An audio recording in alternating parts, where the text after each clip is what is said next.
स्वागत है आपका आज की करंट अफेयर की क्लास में। आज का हमारा क्वेश्चन है कि हाल ही में किस देश ने ग्रीन एनर्जी इनिशिएटिव 2024 की शुरुआत की है। तो इसका correct answer option number B Germany है।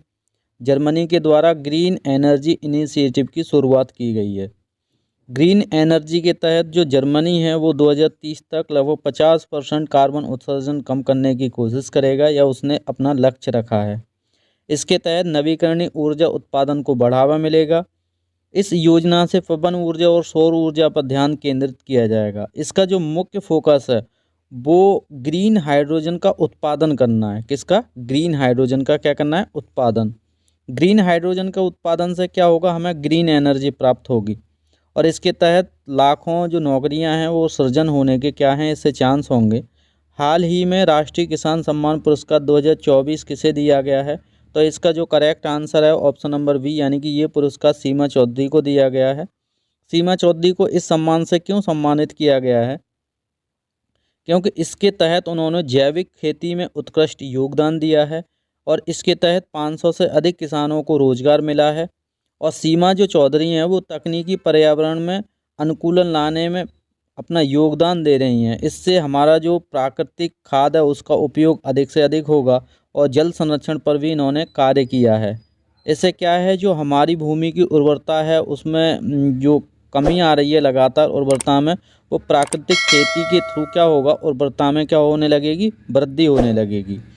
ये जो सम्मान है वो नई दिल्ली में आयोजित किया जाएगा और इस सम्मान के तहत जो ग्रामीण महिलाएं हैं उनके लिए ये प्रेरणा का स्रोत भी रहेंगी। नेक्स्ट है जो हमारा क्वेश्चन है कि हाल ही में किस भारतीय राज्य ने ई गवर्नेंस एक्सीलेंस अवार्ड 2024 जीता है?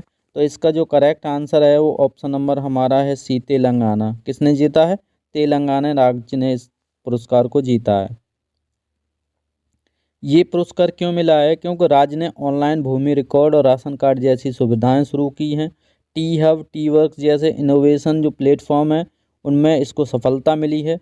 इससे ग्रामीण और शहरी दोनों क्षेत्रों को जोड़ा जा सकता है। इससे जो भ्रष्टाचार है उसमें कमी आएगी।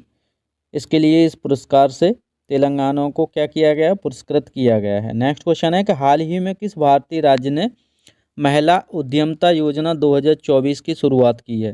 तो इसका जो करेक्ट आंसर है वो हमारा option number C, Gujarat. Gujarat के द्वारा क्या कार्य किया गया है? गुजरात के द्वारा जो महिला उद्यमिता योजना है उसकी शुरुआत की गई है। इससे जो महिलाएं हैं उन्हें अपना कार्य शुरू करने के लिए लगभग 50% तक की सब्सिडी दी जाएगी।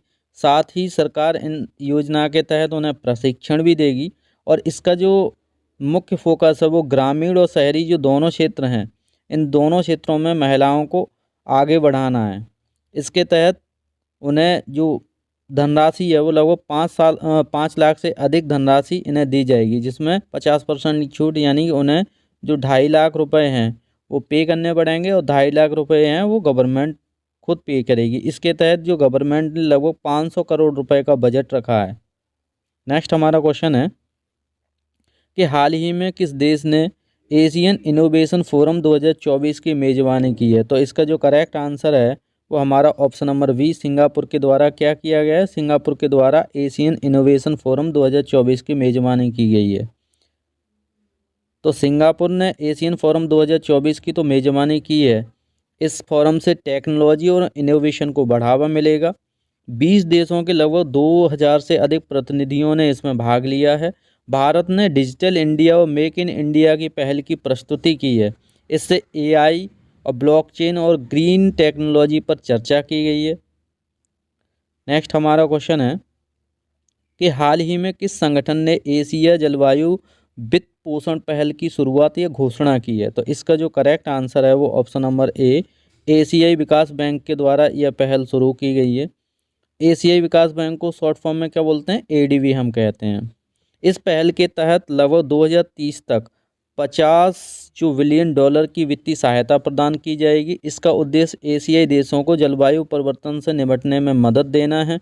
इससे सौर ऊर्जा, पवन ऊर्जा परियोजनाओं को प्राथमिकता दी जाएगी और छोटे और मध्यम आकार के उद्योगों को इससे क्या मिलेगी? सहायता मिलेगी।